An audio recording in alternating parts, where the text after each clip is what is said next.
बिस्मिल्लाहिर्रहमानिर्रहीम। अस्सलाम वालेकुम प्यारे दोस्तों, कैसे हैं आप सब। आप देख रहे हैं कुकिंग विद अस्मा और आज मैं आपके लिए बहुत ही मज़ेदार सा मार्बल केक लेकर आई हूँ। ये देखने में जितना मज़े का लग रहा है, खाने में उससे भी ज़्यादा मज़े का है। बनाने में ये बहुत ही आसान है, बहुत ही जल्दी 10 से 15 मिनट में इसकी डो तैयार हो जाती है। बहुत ही मज़े का और बहुत ही सॉफ्ट, ये देखें मुंह में घुल जाने वाला ये केक तैयार होता है। आपने इसी मेजरमेंट से जो है ये केक बनाना है और इंशाल्लाह आपका केक भी बहुत ही मज़े का बनेगा। तो रेसिपी शुरू करने से पहले आप मेरे चैनल पर नए हैं तो मेरे चैनल को लाइक शेयर और सब्सक्राइब ज़रूर कर दें और बेल आइकन को ज़रूर दबाएं ताकि आपको मेरी रेसिपी सबसे पहले मिलती रहे। तो चलें मार्बल केक की रेसिपी शुरू करते हैं। सबसे पहले ये मैंने 6 एग्स ले लिए हैं, इनको बारी बारी मैं तोड़ के तो इस बाउल में डाल दूँगी जिसमें हमने इसको बीट करना है। ये देखें ये 6 एग्स हैं, मैंने बीट करना शुरू कर दिए हैं। इसको अच्छे तरीके से हमने बीट करना है जब तक ये बिल्कुल इसका फोमी सा टेक्सचर ना हो जाए। अब ये 1.5 कप शुगर है, चीनी, इसको हम थोड़ा थोड़ा करके डालते जाएंगे और बीट करते जाएंगे और तब तक हमने इसको बीट करना है एग्स को जब तक ये चीनी जो है वो अच्छे तरीके से इसके अंदर डिज़ोल्व ना हो जाए। अब बीटर को हम एक साइड पे करते हैं। जितनी देर में एग्स बीट हो रहे हैं हम मैदे को मेजर करके तो इसको स्टेन कर लेते हैं। ये 3 कप्स हमने मैदा लेना है। ये देखिए 3 कप जो है वो हमने मेजर कर लिए हैं। 3 टीस्पून ही इसमें हमने बेकिंग पाउडर लेना है और इसको अच्छे तरीके से हमने स्टेन कर लेना है।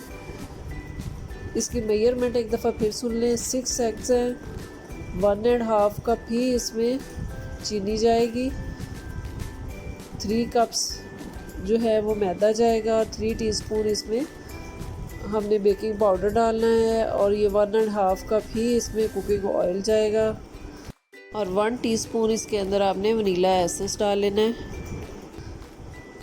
ये इसको अब एग्स को बीट हम कर रहे हैं और साथ साथ ही इसके अंदर हमने कुकिंग ऑयल डाल दिया है। ये देखिए इसका टेक्सचर बहुत ही ज़बरदस्त सा और फोमी सा हो गया है। हमारे एग्स जो है वो तकरीबन अच्छे तरीके से बीट हो चुके हैं। अब इसके अंदर जो हमने ड्राई इंग्रेडिएंट्स एक साइड पे रखे थे स्टेन करके वो इसके अंदर डाल देंगे, मैदा और बेकिंग पाउडर, और इसको एक दफ़ा चम्मच से अच्छे तरीके से हिला लेंगे या आप स्पैचुला भी इस्तेमाल कर सकते हैं ताकि जब हम इसमें बीटर चलाएं तो ये उड़े नहीं। अब इसको बीटर हम चला देंगे लेकिन बीटर जो है वो बहुत ही लो स्पीड में हमने चलाना है। बेकिंग पाउडर डालने के बाद आपने बिल्कुल भी इसको बहुत ज़्यादा बीट नहीं करना है। आप इसको स्पैचुला की मदद से फोल्ड कर लें या फिर बहुत ही लो स्पीड में इसमें थोड़ा सा बीटर चला दें। ये मैंने तकरीबन 1 कप इसमें मिल्क डाला है, आहिस्ता आहिस्ता डाल रही हूँ। ये देखिए इस तरह की कंसिस्टेंसी इसकी होनी चाहिए। ये अच्छे तरीके से बीट हो गया है। अब इसमें से 1/3 जो है वो बैटर मैंने निकाल लिया है, अलहदा कर लिया है। अब इसके अंदर 3 टीस्पून जो है वो कोको पाउडर डाल रही हूँ। आपको ज़्यादा पसंद है तो आप इसमें ज़्यादा डाल सकते हैं, कम पसंद है तो कम डाल सकते हैं। 3 से 4 टेबल स्पून इसमें मैंने दूध डाल दिया है। इसको हम अच्छे तरीके से बीट कर लेंगे और इस बैटर के अंदर कोको पाउडर को अच्छे तरीके से मिक्स कर लेंगे। ये देखिए इसका टेक्सचर भी। अब जिसमें हमने केक बनाना है उस मोल्ड को अच्छी तरीके से ग्रीस कर लेंगे। ये देखिए मैंने ऑयल से ग्रीस कर लिया है इसको। अब इसमें से जो हमने बैटर बनाया है केक का आधा इसमें से डाल देंगे इस मोल्ड के अंदर और जो हमने कोको पाउडर डाल के बैटर बना के रखा था वो डाल देंगे। थोड़ा सा बचा लेंगे जिससे हम डिज़ाइन बनाएंगे। उसके बाद हमने जो बाकी बैटर आधा बचाया था सिंपल वाला वो इसके ऊपर डाल देंगे।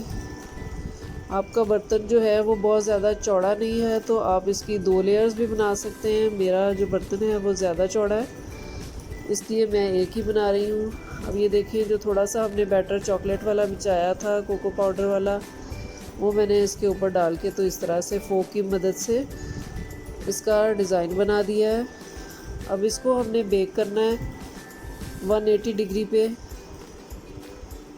तकरीबन 1 से 1.5 घंटे के लिए, और 10 से 15 मिनट के लिए ओवन को हमने 200 डिग्री पे प्री हीट भी करना है। तो बहुत ही ज़बरदस्त सा हमारा जो केक है वो तैयार हो जाएगा। ये देखें इसका कलर और ये सॉफ्टनेस इसकी चेक करें, ये बहुत ही सॉफ्ट बनता है, बहुत ही मज़े का बनता है। आपने ज़रूर इस रेसिपी को ट्राई करना है, और अगर आपको मेरी मार्बल केक की रेसिपी पसंद आई हो तो मेरे चैनल को लाइक, शेयर और सब्सक्राइब ज़रूर कर दें, और बेल आइकन को ज़रूर दबाएं ताकि आपको मेरी रेसिपी सबसे पहले मिलती रहें। अपना और अपने घर वालों का बहुत ख्याल रखें। मुझे और मेरी फैमिली को अपनी दुआओं में याद रखें। अल्लाह हाफिज़।